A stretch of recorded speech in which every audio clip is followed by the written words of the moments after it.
Olá, estamos começando mais uma edição do programa Por Dentro da Educação da TV Educador Paulo Freire, um espaço de reflexão crítica sobre os rumos das políticas educacionais no Brasil, em especial no estado de São Paulo. No nosso programa de hoje, nós iremos tratar sobre o currículo de História. O que tem acontecido nos últimos anos, quais são as políticas que têm sendo direcionadas para a diminuição do currículo da área de humanidades. E para ajudar a nos entender um pouco isso, essas mudanças que têm acontecido nos últimos anos, nós estamos convidando o professor Everaldo, presidente da AMPU.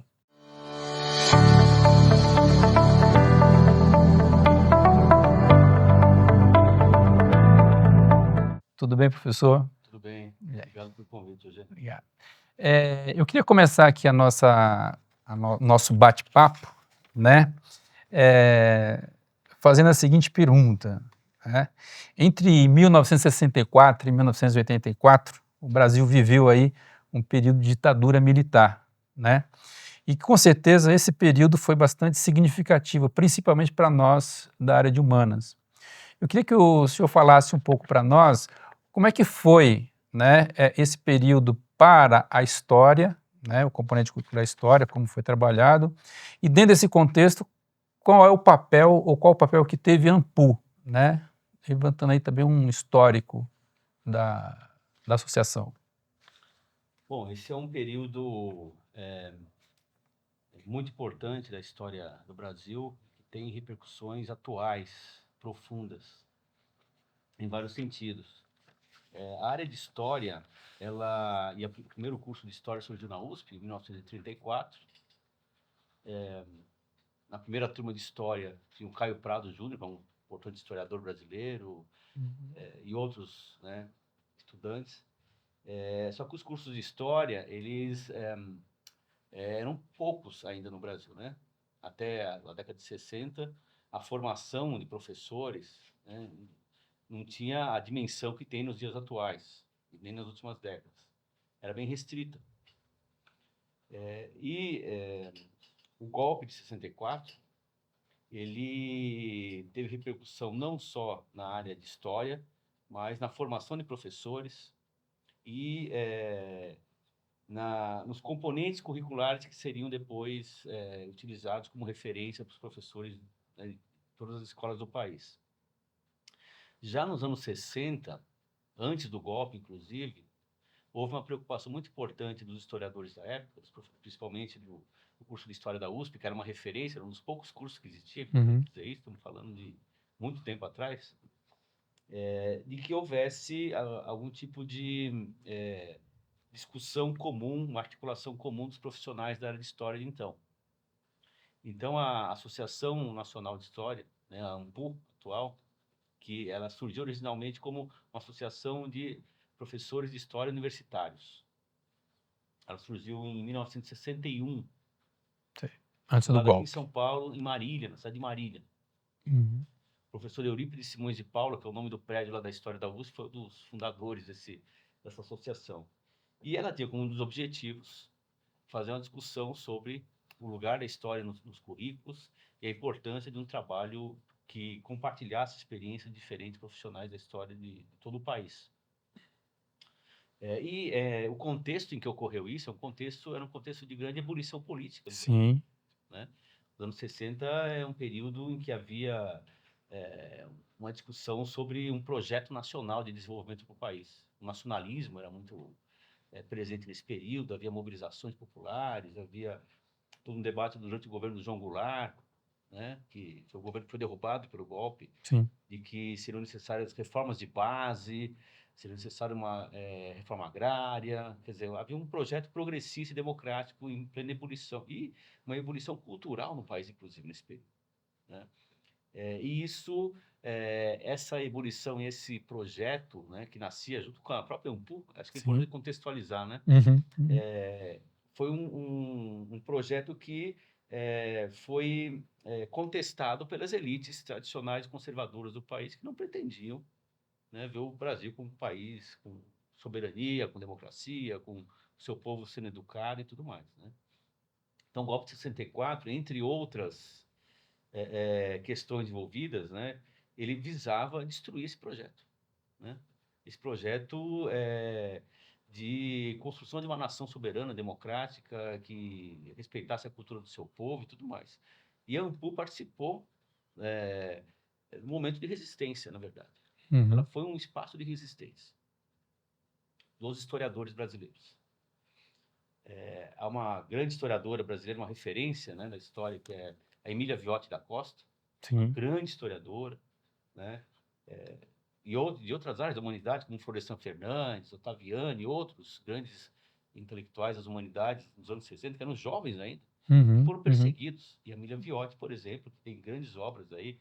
Sérgio Buarque de Holanda também teve, né, que se aposentar, e outros historiadores do Departamento de História da USP e outras universidades foram perseguidos, alguns tiveram que se exilar, fugir do país, foram censurados, seus livros foram banidos, né? E nesse período se começa então uma série de ações da ditadura no sentido de travar esse processo progressista e democrático de ampliação né, da cultura e da educação de massa no Brasil. Uhum. E na área de história especificamente, e nas humanidades, há, já antes de 1971, que eu vou falar em seguida, o que é 1971, é uma série de medidas que vão preparando o ensino universitário brasileiro para se adaptar a um modelo de educação universitária e educação de massa, do ensino médio, que a gente chama hoje, que era o colegial, né? Era outra estrutura, né? Mas, Uhum. Uhum. e um ensino voltado mais para profissionalização e menos para a formação de um jovem como um cidadão pleno que conhece o seu país, conhece a sua história e tem condição de ser um... Esse era o projeto dos militares, né? Exatamente. E esse projeto é o projeto que tem uma clara intervenção dos Estados Unidos. São os acordos MEC-USAID, que É são que os bem ares. conhecidos.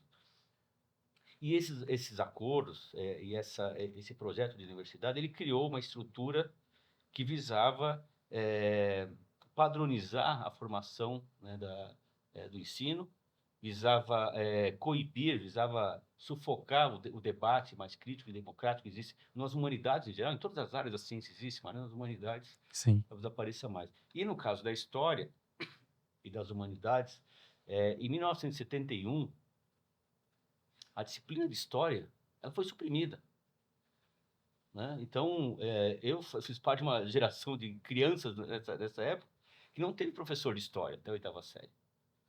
Não existia professor de história. Estudos sociais? Era estudos Exatamente, sociais. exatamente. Isso. E as pessoas esqueceram disso. Nós somos quase que da mesma geração, então Exato, eu também tive estudos exato, sociais. exato. Estudos sociais, lá estava incluído o conteúdo Uhum. de história, Uhum. mas não Uhum. tinha o professor de história, o Uhum. espaço para se discutir a história geral do Brasil, que fosse, Uhum. nem de geografia, muito menos de filosofia, de sociologia. Só que não foi só isso, né? Foram criadas outras disciplinas também, que demonstravam as intenções, né, desse projeto conservador e autoritário.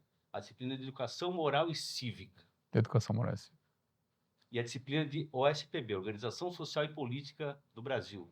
Uhum. Essas duas disciplinas, os currículos na época eram currículos que tinham o objetivo de doutrinar a juventude nos valores supostamente corretos, os valores da pátria, os valores conservadores, os valores autoritários, que era o projeto da ditadura. Então, a ditadura, ela não só perseguiu milhares de trabalhadores, de sindicatos, de estudantes, de intelectuais, mas ela também teve um projeto de formar uma geração a partir dos seus valores conservadores, os valores que afastavam essa juventude, né, do contato crítico com a sua realidade, da sua capacidade de pensar a sua realidade e construir futuros possíveis. Uhum. E a história e as humanidades são um espaço, né, pensando nas consequências Uhum. desse projeto de supressão do ensino de história, onde é possível, né, pela própria natureza desse conhecimento, realizar esse debate. É, você está dizendo de todo esse processo de implementação de um projeto do governo militar, né? Exato. As universidades públicas, com certeza, sofreram muito com isso. Havia algum tipo de mecanismo de resistir a tudo isso, né? Como é que os professores mais progressistas resistiam a essas reformas? Bom, um dos espaços foi AMPO, Amplo. né? Mas a própria formação de professores também foi impactada por isso, porque não se formava professor de história, mas foi criado nesse período a licenciatura curta. Uhum. O professor, porque a formação de história é de 4 anos, uma formação voltada para formar um historiador capaz de pensar o conhecimento histórico, construir o conhecimento histórico e ensinar o conhecimento, né? Um profissional pleno. Foi criada uma modalidade que era 2 anos. Sim. Você formava professores para transmitir o conhecimento. Ele não vai no seu curso ficar discutindo muito técnicas de pesquisa na história, trabalho com documentos históricos, não. Isso aconteceu nas universidades públicas e nas privadas também. As privadas. Uhum. Então, assim, há já nesse período, eu estou falando isso por causa da resistência. Sim, sim. A resistência já se tornou complicada também, porque você cria 2 categorias, né? Uhum. Você vai dividindo também. Então, as universidades públicas mantiveram. Por exemplo, a USP, a Unicamp, que estava se formando e tudo mais, elas conseguiram manter o curso de 4 anos. Aliás, nas universidades também houve a introdução de uma disciplina com fins doutrinários, que é a Estudo dos Problemas Brasileiros, EPB. que tinha essa característica, essa tentativa. Uhum. Mas houve muito mais resistência nas universidades, perseguições, né, aos professores e tudo mais. Então, houve uma resistência ali. Os sindicatos, a resistência através dos sindicatos, das organizações, era muito difícil. Por exemplo, a POSP, que é o maior sindicato em São Paulo dos professores, Uhum. estava sob controle de setores ligados à ditadura. Só no final dos anos 70, no contexto das grandes greves, no ABC e tudo mais, houve uma mudança dos dirigentes políticos da POSP. Uhum.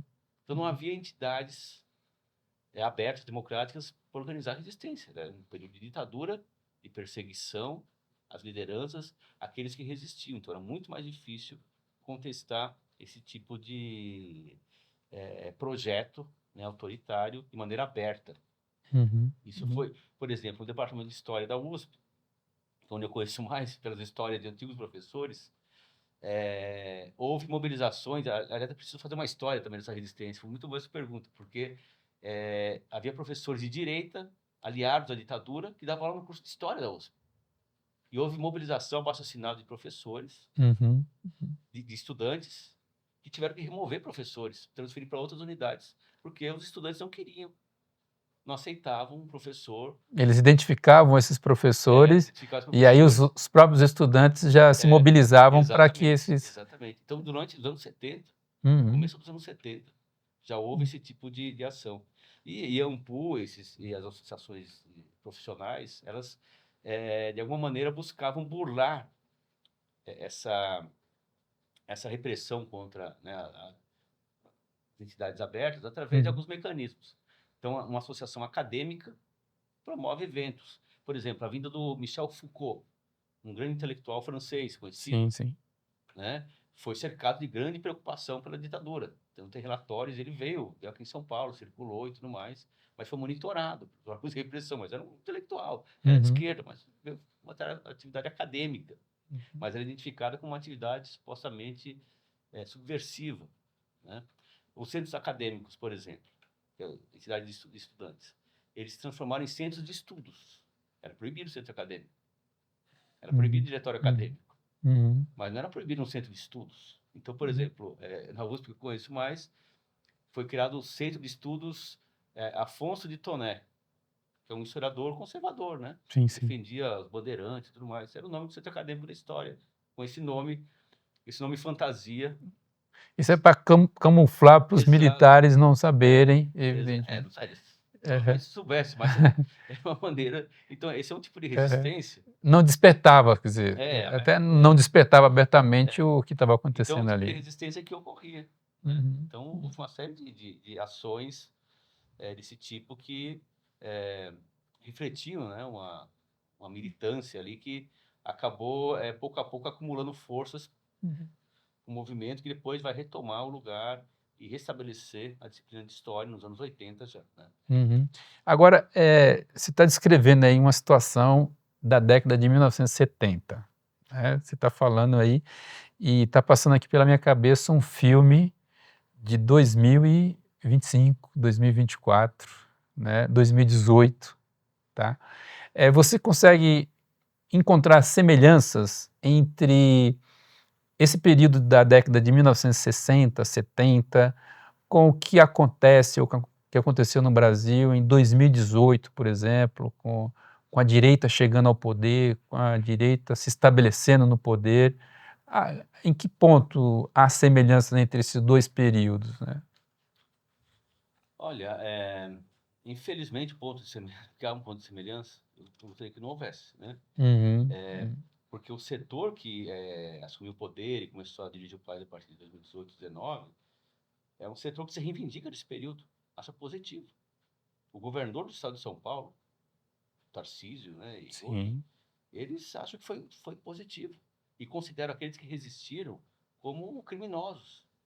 Uhum, Eles acreditavam que estavam fazendo uma revolução, né, transformando o Brasil numa colônia, com repressão, com perseguição, né, qualquer forma democrática de expressão, com perseguição aos intelectuais, então para eles. E esse projeto, ele é um projeto da atual direita brasileira, né? Não é à toa que foi durante esses governos, a partir de 2018, que medidas de repressão e repressão e perseguição a profissionais da história, por exemplo, né, se uhum, intensificaram, porque identificaram na nossa área, né, setores que são obstáculos a um tipo de discurso que não existe crítica, um tipo de discurso doutrinário, que existe pessoas que simplesmente sigam líderes uhum. populistas, demagogos, E que que se não você for... pensam, né? Exato, porque se você forma jovens, não para doutrinar o jovem na esquerda, não se trata Sim, disso, sim. história não é Uhum, para isso, uhum, uhum. né? Então estão fazendo exatamente o que eles querem fazer, doutrinar. Isso.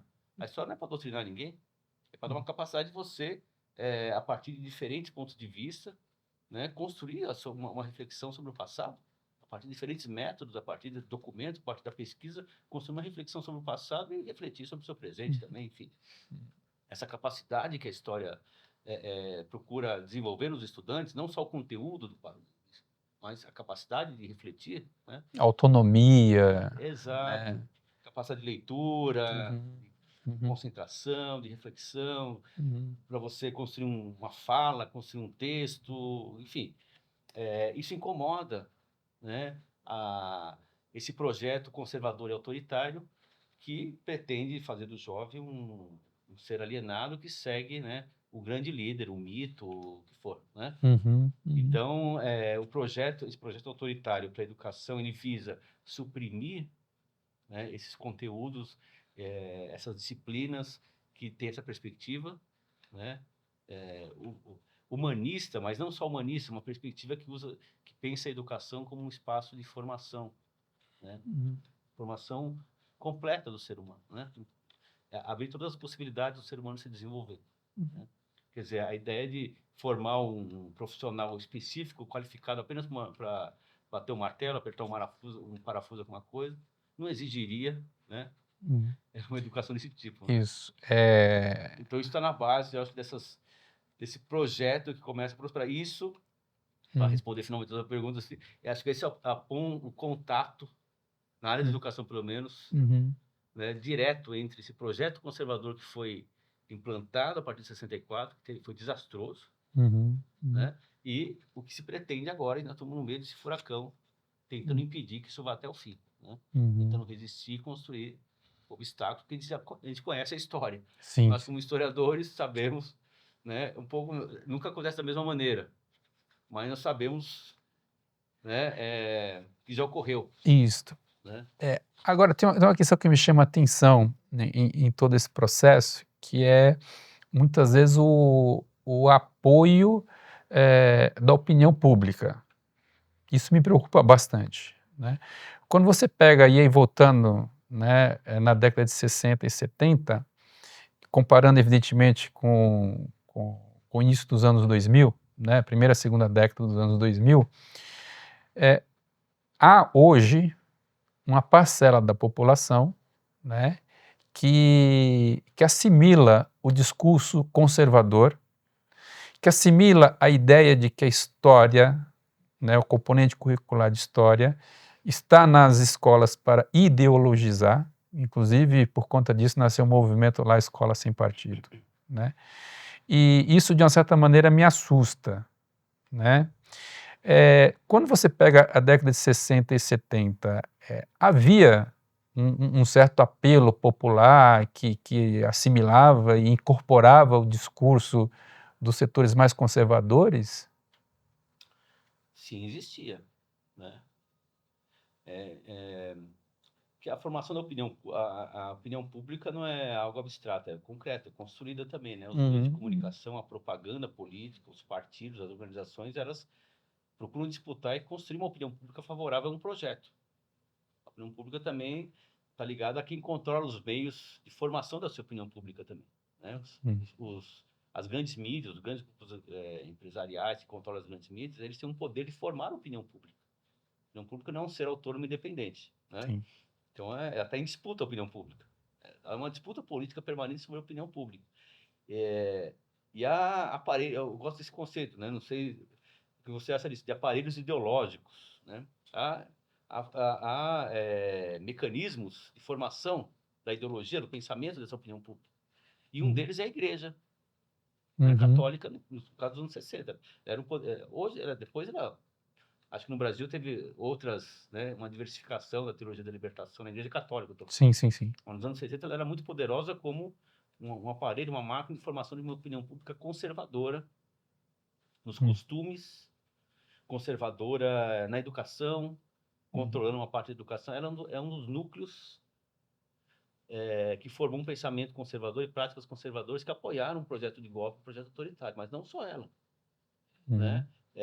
Há também uma intervenção dos Estados Unidos já antes dos anos 60, e há pesquisas que comprovam isso, desde o pós-Segunda Guerra Mundial, há um projeto de doutrinar de uma maneira mais sofisticada, através do cinema, através da cultura, valores que Uhum. identificasse o Uhum. Brasil com a suposta democracia, o mundo livre dos Estados Unidos. Então, há uma luta ali dos Estados Unidos para construir também uma identidade de um projeto de Brasil com um projeto dos Estados Unidos, divulgar sua bandeira, né? Uhum. Por exemplo, uma curiosidade, o consumo de farinha de trigo, né? Eu vi uma pesquisa há pouco tempo dizendo que até os anos 40 no Uhum. Brasil não se consumia trigo, porque aqui não tem trigo no Não Brasil. produzia, né? Mas a indústria dos Estados Unidos, ela fez uma campanha para introduzir o consumo de pão com trigo. Era melhor, era mais bonito, o pão branco, e não o pão feito de mandioca ou feito de milho, que era a tradição da Uhum. culinária brasileira. Então, por exemplo, isso é uma forma de você construir uma opinião. E nos anos 60, essa opinião conservadora que apoia o golpe, ela não nasceu do nada, ela é parte de um projeto, né, Uhum. para contestar não só a esquerda, projeto do Partido Comunista, Socialista, mas um projeto nacionalista e democrático, porque o João Goulart não era um comunista, como se falava, não, ele era um grande proprietário, um setor da burguesia brasileira que tinha um projeto de desenvolvimento nacional, democrático, como o Brizola também, que não era, Sim, não. sim. Uhum. Então, assim, houve um esforço de construção de uma opinião pública conservadora que apoiou esse projeto autoritário e ajudou os militares a governarem. E isso teve consequências na educação, na formação, né, de um Uhum. setor. O enraizamento desse pensamento conservador está na raiz também dessa onda conservadora atual no Brasil, né? E Só agora que fortalecido, você falou Igreja Católica tem na outros década de meios de 60, comunicação mais fortes hoje, né? e hoje a gente tem também a presença forte das igrejas neopentecostais, né, que Exatamente. tem tido assim um papel de destaque, não no sentido positivo, né, mas tem tido aí um papel de destaque na construção desse modelo conservador, né, e que vem se autoafirmando a cada dia, né. E que também esse crescimento das igrejas neopentecostais também não é algo espontâneo, Hum. né? Nos anos 70 já, havia uma identificação nesses setores conservadores e que a Igreja Católica ela estava passando por uma modificação interna, havia um setor, a teologia da libertação, que foi combatida depois nos anos 80, Sim. e que era preciso não só combater por dentro a teologia da libertação, mas criar uma alternativa no campo cristão através das igrejas neopentecostais. Então, há um investimento também, né, de igrejas neopentecostais dos Estados Unidos para criar também aqui, né, um aparato que ajudasse a esvaziar esse discurso progressista dentro da própria Igreja Uhum. Católica entre os cristãos, né? Agora, assim, isso ganha uma repercussão maior hoje, eu penso por conta também das mídias atuais, da maneira como se transmite a informação e se forma a opinião pública. Uhum. Acho que é uma concentração maior de poder nas mãos dos grandes grupos econômicos e de mídia, são as grandes corporações dos Estados Unidos, principalmente, que Uhum. controlam e têm mecanismos mais eficientes de formação de uma opinião pública conservadora ou que possa ser direcionada para os seus objetivos, né? Os algoritmos, toda essa discussão que a gente está fazendo atualmente, é mais um é mais um aparelho ideológico Uhum. muito eficiente na base da construção de um projeto conservador mais resistente, né? E como que, na sua opinião, tudo isso repercute no chão da escola, né? Como que tudo isso repercute na formação do professor, na formação que este professor vai dar para esse aluno, né? Então, a escola é um espaço muito importante para criar alternativas, né? Porque essas tecnologias nas mãos de Uhum. pequenos grupos no sentido que são poucos, Sim, sim. apesar do seu poder gigantesco. A única forma, né, não a única, mas uma das formas mais poderosas que a gente poderia ter nas mãos é o espaço da escola. Não como Uhum. espaço de transmissão de um conhecimento pronto, jamais um espaço de reflexão e de formação, né, de uma nova Uhum. geração com capacidade de criticar, inclusive, esses meios. Uhum. Criticar, inclusive, esse discurso pronto e acabado que vem sendo construído. Porque a tecnologia, ela não tem uma direção só. Ela pode ser utilizada no sentido, eu penso no sentido Uhum. progressista, democrático, num projeto Uhum. emancipador para a Uhum. humanidade, mas precisa ser democrático, Uhum. né? Não só no seu conteúdo, mas no seu controle. Isso Uhum. não ocorre hoje. Então, a escola é um espaço que pode ajudar a formar, né, uma geração que resista a isso, só que não é fácil. E o papel do professor seria muito mais importante. O professor que tenha segurança profissional para desenvolver um projeto crítico, autônomo, sem a, a ameaça permanente de perder seu emprego, de ter seu salário destruído e tudo mais. Se não tiver isso, o professor não tem autonomia. Ele está sempre sob ameaça de perder o seu espaço para desenvolver um projeto que tenha Uhum. capacidades, não de se contrapor, mas dar um sentido democrático e progressista para as Uhum. tecnologias. Hoje, por exemplo, a gente tem um documento que assim, é referência, ou pelo menos deveria ser referência na construção dos currículos, né? E aí eu vou apontar um pouco mais para a história. Hoje, o que existe dentro da Base Nacional Comum Curricular do ensino médio, voltado à questão da história, isso que existe lá dentro é capaz de dar essa resposta, de dar essa construção desse aluno, desse estudante cidadão participativo, consciente dos seus direitos, né, agente transformador da sua realidade. Você acha que, por exemplo, a Base Nacional Comum Curricular dá essa possibilidade? Olha, a reforma do ensino médio, ela Uhum. foi muito impactada, né, Uhum. por essa orientação, e não é à toa que ela foi implantada no governo do Michel Temer, após a derrubada da Dilma. Esse Uhum. projeto que reduziu a carga horária, inclusive a disciplina de história, né, em várias escolas, e Uhum. criou percursos formativos, reformou o ensino médio como se fosse uma etapa mais voltada para a profissionalização em vários setores, principalmente para as camadas populares e trabalhadoras, Uhum. né, ele faz parte de um projeto mais amplo. Faz parte de um projeto que visa formar uma massa de trabalhadores com baixa qualificação, Isso.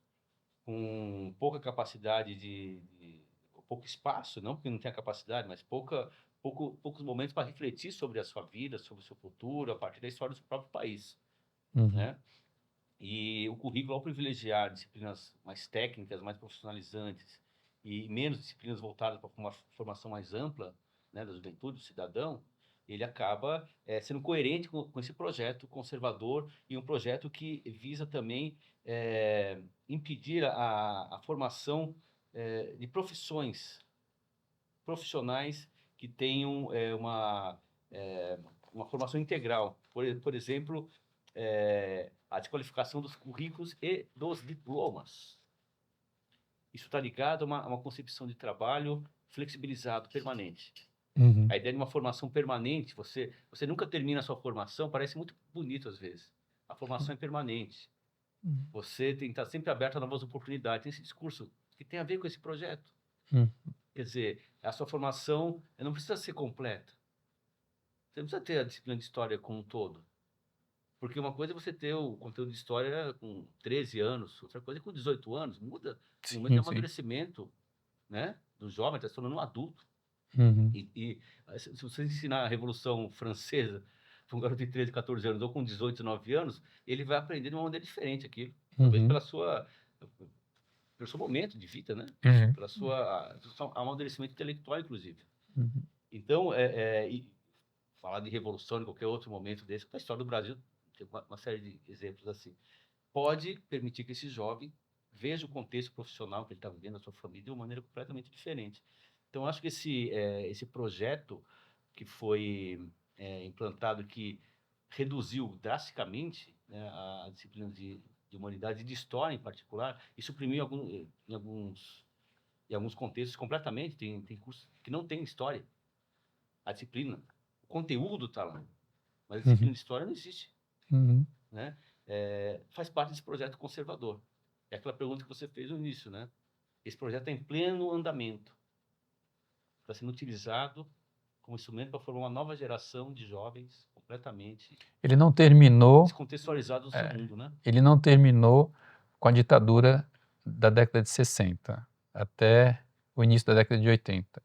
Então, a impressão que eu tenho é que esse projeto ele ficou guardado durante esse período teoricamente democrático que a gente viveu, e aí ele é resgatado talvez até um pouco antes de 2018. E de uma certa maneira vem construindo, ou vem convencendo as pessoas de uma maneira muito fácil, né? Então, quando eu ouço de algumas pessoas que a escola que a gente tem hoje, ela é uma escola ideologizada,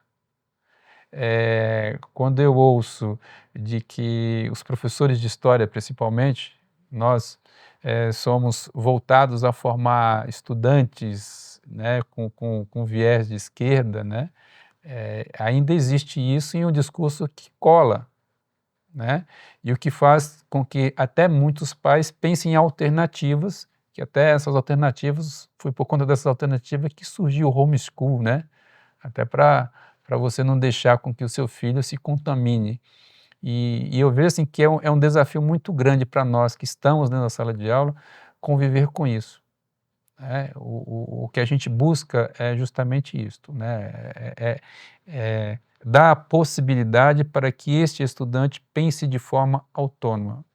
Mas o modelo que a gente tem, que a gente recebe do governo, que no caso aqui em São Paulo é um governo de direita, é um governo conservador e é um governo que dialoga muito com o projeto da década de 60 e até a década de 80. Tá? Desculpe estender assim, porque como professor a gente acaba trazendo um pouco da nossa realidade de sala de aula, né?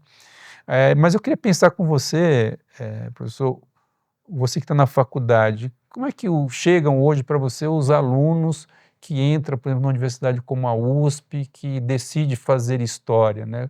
Como é que você recebe esse público, né? Qual é a característica dele, né? Então, sabe que no ensino médio está muito desigual o ensino de história, né? Hum. As escolas públicas, os estudantes não estão tendo quase história mais.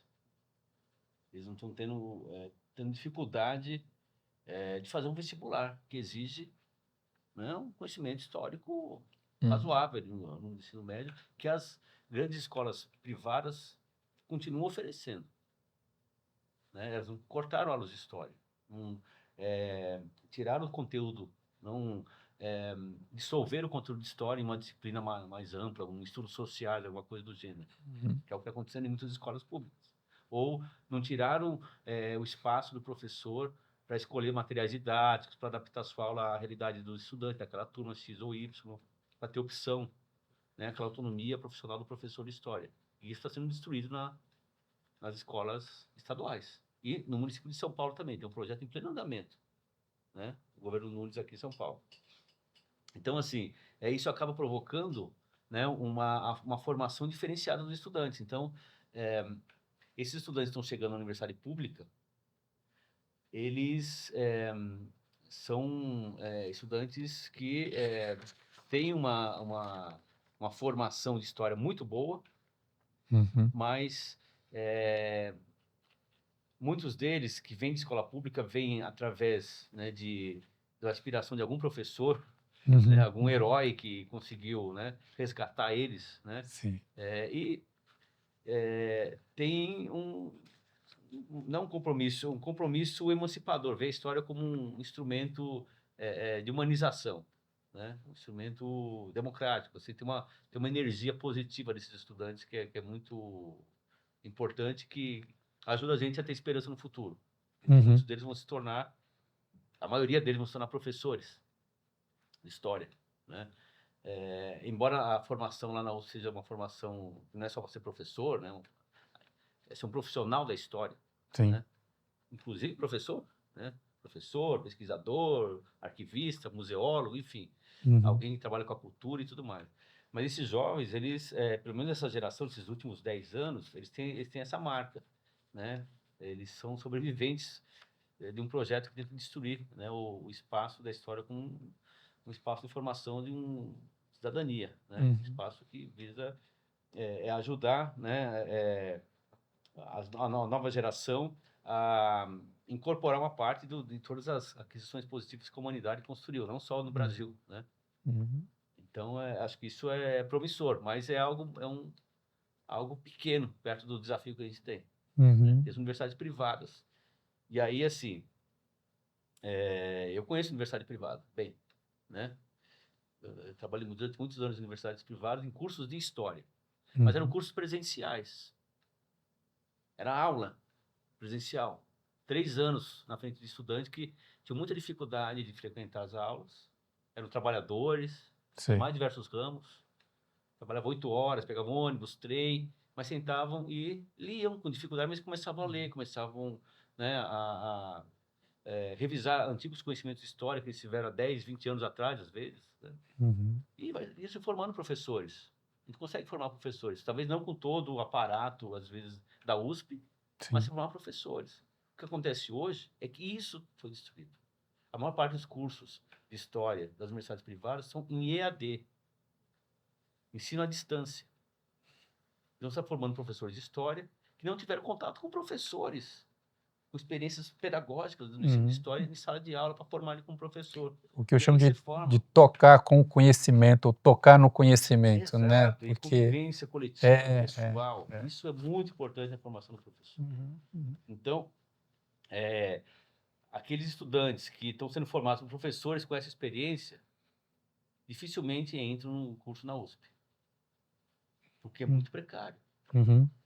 E eles não são os culpados, são vítimas, tanto os professores como os estudantes, vítimas de um projeto que visa destruir, né, a escola como um espaço central de socialização do conhecimento produzido pela humanidade, em todas as suas áreas, né?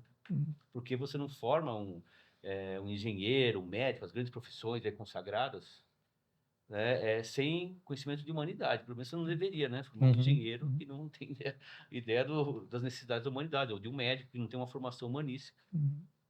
Então, isso é necessário para todos os profissionais ter uma visão da história, né?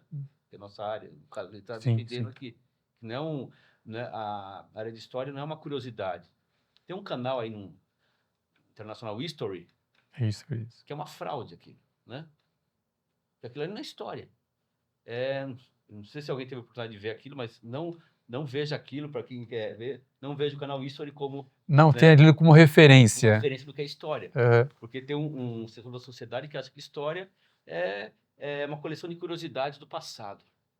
isso. A peruca da Cleópatra, como é que foi o Uhum, cachorro do Júlio César em Roma, sabe? Coisas assim. é, História não é isso, né? História está recuperando uma experiência da humanidade a partir de documentos, a partir de pesquisa, a partir de teorias, a partir de um debate historiográfico entre diferentes uhum, historiadores. Se constrói um conhecimento e esse conhecimento é um instrumento de reflexão sobre o presente, construção de projetos de futuro. Não é um espaço de curiosidade, não é um museu de uhum, antiguidades. Não é isso uhum. história, né? Por isso que tem que desqualificar, inclusive, para a história, né? Você ter uma visão, um conhecimento, uma cultura geral. Não é. Uhum. É isso também, Uhum. Sim. né? E por isso também desqualificam, né, os professores de história, as aulas de história, como se fosse um É. penduricalho que não vai fazer falta nenhuma. Eu quero pegar justo esse gancho aí da desqualificação, né? Aqui no estado de São Paulo, o governo Tarcísio de Freitas e o secretário Renato Feder implantou aí um conjunto de ferramentas, né? As plataformas que os alunos devem utilizar, que os alunos devem ter acesso. Além, evidentemente, das plataformas, introduziu também uma série de slides que obriga, de uma certa maneira, o professor a utilizar, estabelecendo até tempo para que o professor fique em determinado conteúdo, quantos minutos, enfim. É, em que medida, né, essas ferramentas implantadas pelo governo Tarcísio de Freitas e também pelo Renato Feder, em que momento, que instante, essas ferramentas, na realidade, não auxiliam esta formação que nós buscamos despertar no aluno? Né? Em que momento você percebe que não há contribuição nenhuma dessas ferramentas utilizadas pelos professores? Bom, esse debate tem várias questões nele, né? A Associação de História está discutindo, a ANPU está discutindo isso. Uhum. Vamos realizar oficinas, até um congresso. Nosso próximo congresso, o tema é esse: o impacto das novas tecnologias na formação da juventude. Esse é uma grande Não, preocupação. só cortando, não deixa de falar a data para a gente divulgar no canal também, Sim, vai né? ser o ano que vem. É. Daqui um O ano ano, que vem, nós a estamos gente preparando já, tá. né? Vai ter atividades intermediárias da ANPU, Uhum, professores de história, com uhum. especialistas que estão discutindo exatamente o impacto do uso Desculpa, vai ser aqui em São em Paulo? São Paulo, Ah, na então tá. USP. Vai ser na USP, o nosso próximo congresso. O último foi Certo. na Unicamp, é sempre numa universidade, a cada 2 Uhum, anos. uhum, Porque, assim, ferramentas eletrônicas, ou ferramentas pedagógicas, em si não são erradas, né? Se utilizou rádio no passado, televisão, sim. não é? São Hum, ferramentas importantes. O conteúdo delas é discutível, tem que ser debatido pelos professores, tem que ter a opção de problematizar os conteúdos. Essa é uma das marcas da formação de um professor de história, a capacidade dele problematizar uhum, a própria ferramenta, o próprio livro didático. O livro didático também é uma ferramenta, uhum, né? O livro didático ele não pode ser visto como o único guia. A formação do professor de história, a gente fala sempre isso. É uma ferramenta do professor que tem que ser problematizada em sala de aula. Você pode discutir o texto de um livro didático. Muito mais um mecanismo eletrônico como essas plataformas digitais. Qual que é o problema das plataformas, né?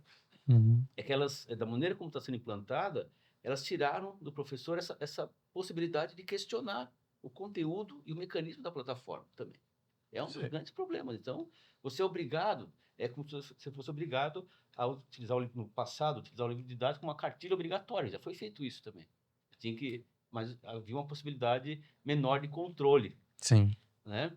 Mas esse projeto autoritário que visava destruir também o espaço de autonomia do professor, de história e de outros, já foi tentado. E no caso do historiador, o impacto é maior porque a gente trabalha com documentos. Nossa formação, a gente não cria história, a gente não inventa história do passado, a gente resgata documentos, analisa os documentos e a partir dali você constrói um conhecimento histórico. Sim. Então, as ferramentas, no nosso caso, elas têm um impacto maior na destruição do nosso espaço, do nosso conteúdo, da discussão do conteúdo de história. Então, você pega um tema clássico, a ascensão do Getúlio Vargas na década de 30, a chamada Revolução de 30 e tudo mais, um tema clássico da história brasileira, Sim. né? Tem várias interpretações. Uhum. Em 1930. Foi uma revolução mesmo? Tem Até o conceito de revolução, né? Por exemplo, A gente a gente questiona, faz parte do exatamente. trabalho dos professores de história, questionar, Uhum. mas teve revolução mesmo. Foi um golpe de Estado, tinha um presidente eleito em 1930, né? Foi Exatamente. derrubado. Queira ou não, revolução. contra a nossa vontade ou não, mas havia um Exato. presidente que tinha sido eleito, né? Você pode transformar aquilo numa aula, 2 aulas, 3 aulas. Uhum. Aí o professor ia usando isso, confrontava diferentes documentos. Agora você tem não é só um livro, uma plataforma. Tem uma plataforma e por ser digital, né, ela tem um você não pode- controle muito maior Exatamente. sobre aquilo que você faz. Então eu sei a hora que você entra e sei a hora que você sai. Então é esse mecanismo que a Secretaria de Educação aqui do Estado de São Paulo utiliza. E aí eu sempre me questiono, né, quer dizer, até que ponto isso vai, de uma certa maneira, atender aquilo que é o papel da história, né, do professor, realmente. É devastador. Se a gente não resistir e impedir esse projeto, né, ele vai devastar o trabalho, porque é um projeto do capitalismo, né? Ele confiscar, isso já século XIX a gente sabe disso, não precisa ser de esquerda, marxista, nada disso, Uhum. né? A máquina, ela transforma o trabalhador no autômato. Eu recomendo assistir aquele famoso filme do Charlie Chaplin, Tempos Modernos. Tempos Modernos. Isso é um clássico, Né? uma referência. Mas então, é um clássico. Pensa hoje, o professor de história, né, e o estudante também, faz parte desse autômato agora, porque o espaço da escola, ele era um espaço de resistência contra a formação de autômatos, né? Depois, na fábrica, ele tentava fazer isso com o trabalhador, sempre. Agora, a escola não dava para fazer isso. O que estão tentando fazer é implantar esse modelo de controle total da formação da mente, inclusive, das pessoas, através desse projeto, com controle de algoritmos de tempo e de conteúdo, que impeça completamente qualquer tipo de contestação. Então, é algo que tem que fracassar, porque o resultado dele é devastador. É a formação de uma geração completamente alienada, sem capacidade de questionar nada e simplesmente de consumir, de ser um consumidor, um empreendedor. Empreendedor. Né? Tem uma ideologia que justifica isso. É um empreendedor, você vai ter autonomia de sozinho empreender. O seu fracasso é fruto da sua incompetência individual. Da sua incapacidade, né? Da sua incapacidade de utilizar os mecanismos. Você tem que responder a resposta correta. Só tem uma resposta correta. Né? Não é à toa que os estudantes agora estão resistindo a isso. Né? Isso. Tem um artigo, artigos que estão saindo hoje mostrando, quer dizer, os estudantes estão burlando isso. Teve sempre burla, né? Teve sempre cola e tudo mais. Sim, sim. Tem também agora resistência a esse modelo. E a gente sabe que o professor nunca vai conseguir ter 100% de certeza que o aluno não colou. Né? Qual foi a nossa alternativa? É discutir, conscientizar, envolver ele no conteúdo. Né? É o papel de humanizar a relação educacional, porque a história tem esse papel muito importante também. E esse mecanismo de plataforma, ele acaba com isso. Será? Eu fico pensando aqui, a nossa escola hoje, ela de fato tem um olhar muito mais para o mercado, né? Da preparação para o mercado, qualificado ou não qualificado, talvez por influência até do próprio secretário de Educação aqui, que não é um educador, né? Ele é um empresário e vê a educação, né, como espaço onde se pode comercializar, onde se pode comprar, onde se pode vender, e a formação humana que é boa é deixada de lado, né? E eu li também essa reportagem sobre o hackeamento que os alunos fizeram, que eu achei maravilhoso, né? É uma forma de resistência, né, a esse modelo que nunca foi perguntado a eles, né? O que eles estão achando, o que eles não estão achando, se aquilo está contribuindo ou não, né? Eu sei. É uma ferramenta maravilhosa, né? É uma ferramenta maravilhosa se for bem utilizada. Sim. Se der espaço para os professores construir. Isso é muita coisa. A humanidade pode progredir Uhum. né, Uhum. brutalmente nas suas condições de vida, se essas novas tecnologias forem utilizadas e coletivizadas, democratizadas, controladas pela sociedade. A gente está colocando a formação dos jovens na mão de grandes corporações inescrupulosas, Sim. querem transformar isso daí em fonte de lucro. E Uhum. não é só o trabalhador, a exploração do trabalhador individualmente, né? A juventude e os seus sonhos estão sendo mercantilizados, está destruindo essa capacidade de raciocínio. Então é muito sério isso daí, né? Então é algo que vai além. E existe alternativa a isso, né? Existe um debate sobre o papel dos algoritmos da cibernética e o que ele pode fazer no sentido de destravar a humanidade do que está emperrando, né, o seu plano de desenvolvimento. Existe Uhum. tecnologia para acabar com a fome, com a miséria e capacidade produtiva para tudo isso. Só que existem entraves, pequenos Uhum. grupos que controlam até os sonhos, Sim. né? Porque a história ela permite isso também, construir sonhos. Uhum. A parte de recuperar os sonhos do passado, os bons sonhos, né? Uhum. Uhum. Progressistas que sejam estendidos para toda a humanidade. Isso é um dos papéis da história, né? Dessa Sim, com esperança certeza. de um mundo melhor e tudo mais. E eu fico pensando, e eu queria saber aí da tua opinião, embora você já tenha colocado um pouco isso em falas anteriores, mas diante de todas essas ferramentas, de todas essas tecnologias que são utilizadas não para o bem, né? Mas que tipo de estudante nós vamos ter no futuro breve aqui?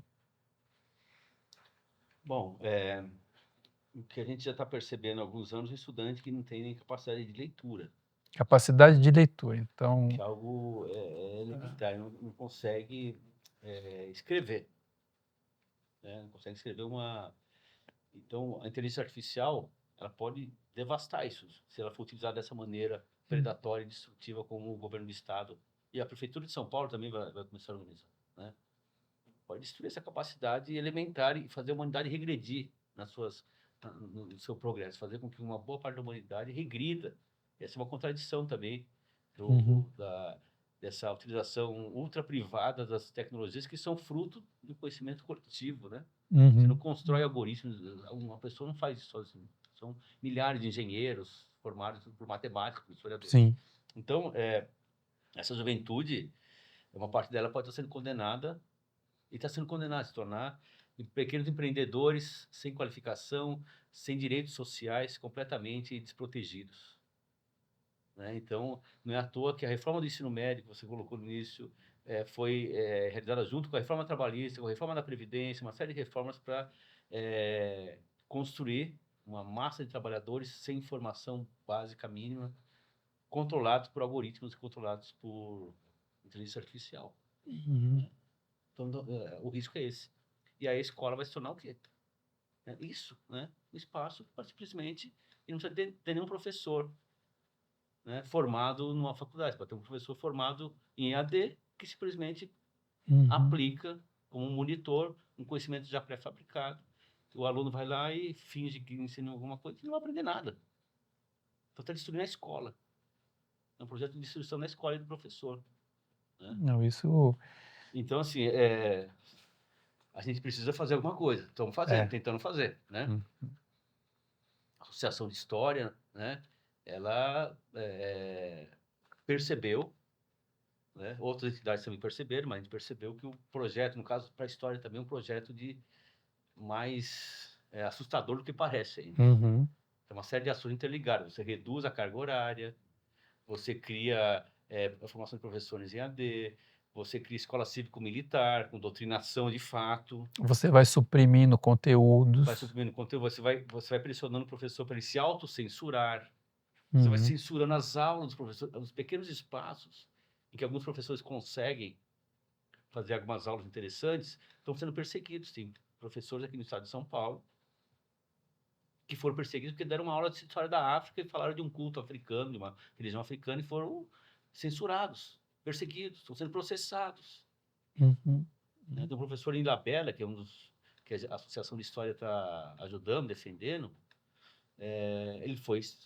censurado, um assinado de um grupo de pais conservadores, o vereador protestou, a secretária de Educação então processando o professor pelo conteúdo da aula dele. Então, onde tem ainda um espaço de resistência, ele está sendo perseguido. Os cursos de história estão sendo ameaçados, o curso de história da USP, da Unicamp, tem vereadores de extrema-direita indo lá com delinquentes, né, rasgando cartazes, ameaçando as pessoas. Está acontecendo isso. Então, esse projeto de destruição do ensino de história da escola, ele tem, para tá acontecendo isso, ele tem um respaldo, né, mais amplo do que parece. É uma política em pleno andamento que a gente precisa enfrentar. Você trouxe aí uma informação que a gente já vem acompanhando aí pela mídia, que é a ida de vereadores, né, parlamentares, conservadores, até cursos, né, lá na Faculdade de História. E a primeira vez que eu ouvi e vi essa entrevista, né, essa reportagem, coincidentemente ou não, eu tinha acabado de dar uma aula para os meus alunos do ensino médio, em que eu falava sobre o fascismo. E um dos mecanismos que os fascistas utilizaram era organizar milícias, tá? Milícias que criavam, de uma certa maneira, confusão com aqueles que, de uma certa maneira, se simpatizavam com o comunismo ou coisa parecida. Então, eu vejo isso sendo resgatado nos dias de hoje. Essas milícias indo para espaços que são espaços democráticos, que são espaços onde há diálogo, onde há conversa e onde há formação, e tentando, de uma certa maneira, destruir esses espaços, né? Mas eu torço que a gente resista a tudo isso, que é esse o nosso papel, né? Mas, enfim, professor, a gente está caminhando aí para o final, né?